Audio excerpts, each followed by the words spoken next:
السلام علیکم ورحمۃ اللہ وبرکاتہ۔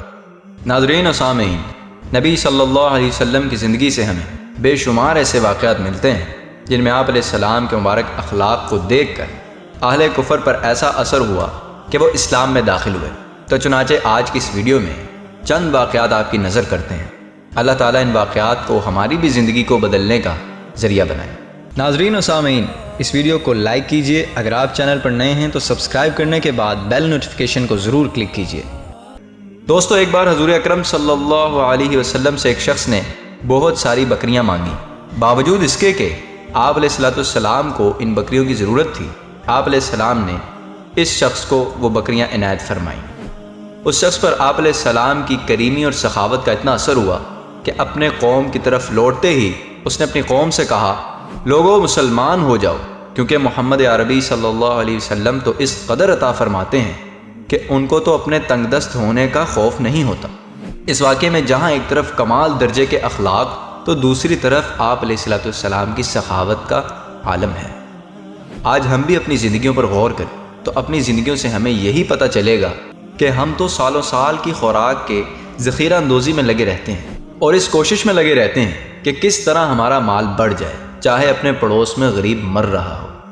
روایات میں ایک اور واقعہ آتا ہے، ایک یہودی عالم نے جب آپ صلی اللہ علیہ وسلم کو تقاضۂ قرض میں اس قدر تنگ کیا کہ آپ صلی اللہ علیہ وسلم کو ظہر سے فجر کی نماز تک نہ چھوڑا، تو صحابہ کرام رضی اللہ تعالیٰ عنہ مجمعین نے اس کو سخت دھمکیاں دی۔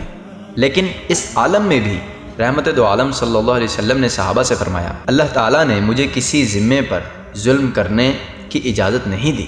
جب دن خوب روشن ہوا تو وہ اسلام لایا اور اس نے عرض کیا، میرا نصف مال اللہ کے راستے میں صدقہ ہے۔ اس سخت گیری سے میرا مقصد صرف یہ تھا کہ تورات میں جو آپ صلی اللہ علیہ وسلم کے اوصاف بیان فرمائے گئے ہیں اس کا تجربہ کر لوں۔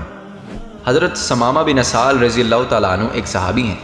اسلام لانے سے پہلے جب وہ گرفتار ہو کر آئے تو آپ صلی اللہ علیہ وسلم نے بلا شرط و بلا معاوضہ ان کو رہا کیا، تو وہ اسی وقت اسلام لے آئے اور ساتھ ہی ساتھ ان کا دل اسلام اور داعی اسلام صلی اللہ علیہ وسلم کی محبت سے معمور ہو گیا۔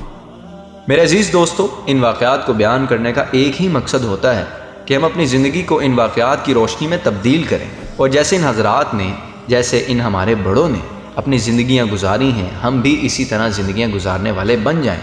اللہ کریم سے دعا ہے کہ ہمارا سننا سنانا اپنی بارگاہ میں قبول فرمائے، ان پیغامات کو پوری امت مسلمہ کی ہدایت کا ذریعہ بنائے اور ہمارے لیے بخشش کا ذریعہ بنائے، آمین۔ اب آپ سے ملاقات ہوگی ایک نئے ایمان افروز پیغام کے ساتھ، تب تک کے لیے اپنا اور اپنے آس پاس لوگوں کا بہت سارا خیال رکھیے گا۔ السلام علیکم ورحمۃ اللہ۔ اللہ اکبر اللہ